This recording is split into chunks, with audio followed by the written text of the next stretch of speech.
Hello, this is Dr. Smita Mehra, and this is Make It Happen, Episode 5. Today I'm going to talk about concerns meetings for staff.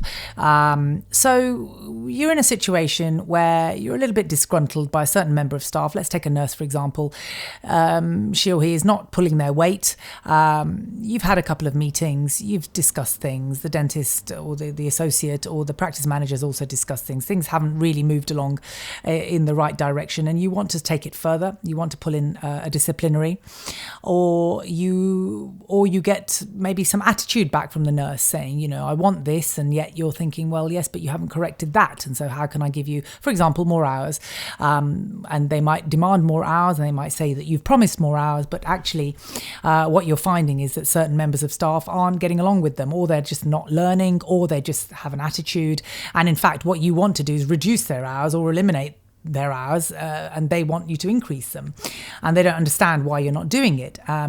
So the biggest tip I have here is one of the things you must do, whether you have a concerns meeting or whether it's a full-on disciplinary, and there is a process for disciplinary proceedings, is that you must follow up a meeting of any sort with an email, or at least written evidence, in a letter or an email or whatnot, so that there is written evidence and proof that you had that meeting.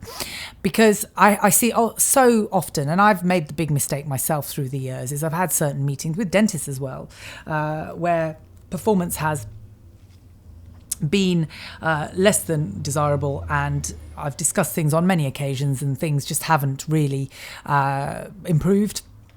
And then, I've had to take things further. They become very disgruntled or want to take things further on a legal from a legal standpoint. And the simple reason is that I've either been left out in the cold because I've not made any notes or not written any emails. I just thought it would be a nice casual meeting. Didn't want to make it sound too stressful or too serious. And I've had the same with my practice managers as well. And what ends up happening is this whole sort of casual, friendly approach comes and bites us in the bum. So my advice there would be always, whatever kind of meeting you have, certainly if it's any kind of concerns meeting, always back that up with an email. Even if it's a bullet point to say, listen, there were A and B involved in the room.